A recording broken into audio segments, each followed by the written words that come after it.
He's related to a famous acting coach. That's Yeah. not true. It's not true. He does have fantastic hair.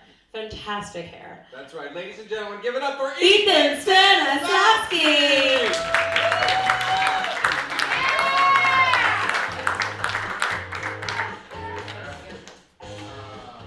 It's true. My last name is Stanislawski.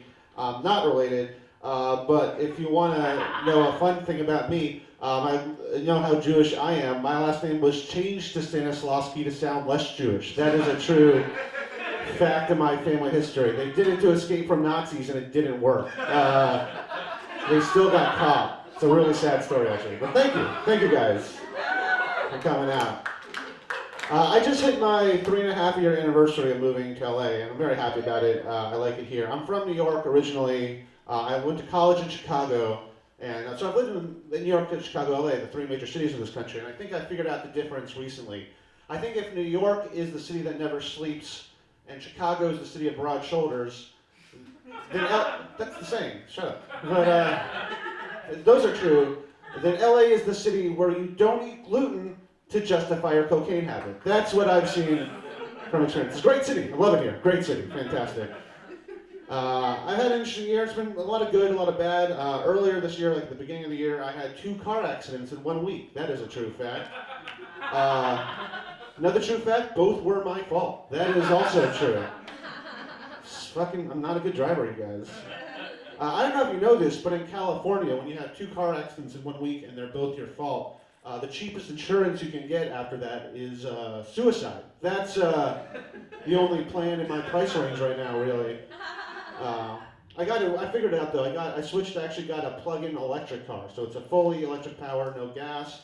I get 80 miles where I have to charge it, but it's real. I don't drive much out of LA anyway. It's really eco-friendly. I'm helping the earth, and I'm saving money. So I was awesome, really excited I got this car. And then a week after I got this car, I got a Tinder booty called a Long Beach. Which is about 20, 30 miles outside the city. So if you want to know where I was at dating-wise at the time, I went half for sex, half to see if I could make it to Long Beach and back on one charge or not. Yes and yes, success on both fronts. I don't know.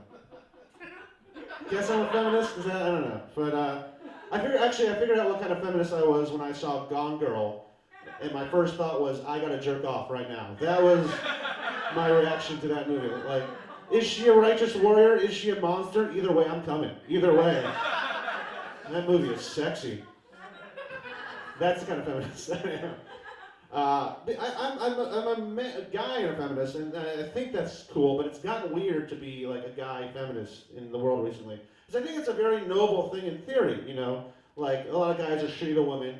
You don't want to be one of those guys. You want to be vocal about not being one of those guys. That's great. That's an awesome sentiment. But it's gotten really weird.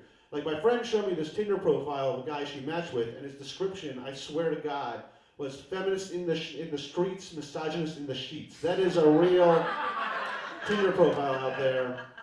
That usually splits the room along gender lines, because guys see that and they're like, clever wordplay, bro. Nice.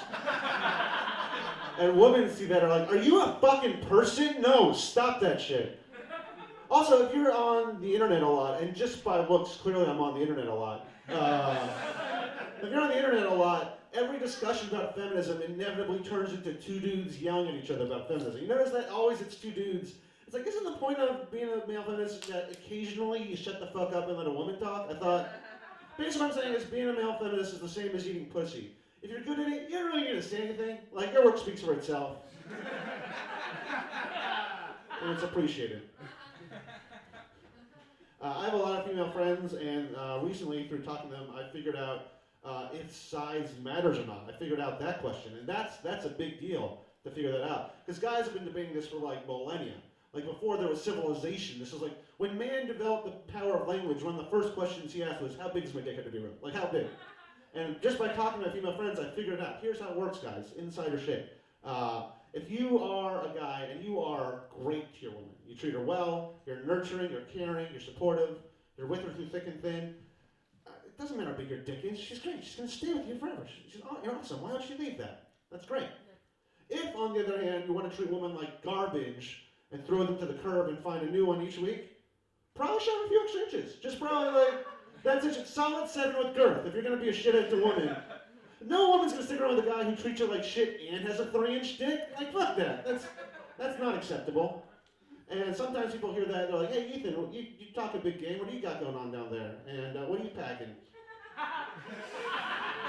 All I'm gonna say, guys, is I am fantastic to women. I am the best. I will buy all your tampons. I guess that's a lie. Thank you guys very much. My name is Stanislawski.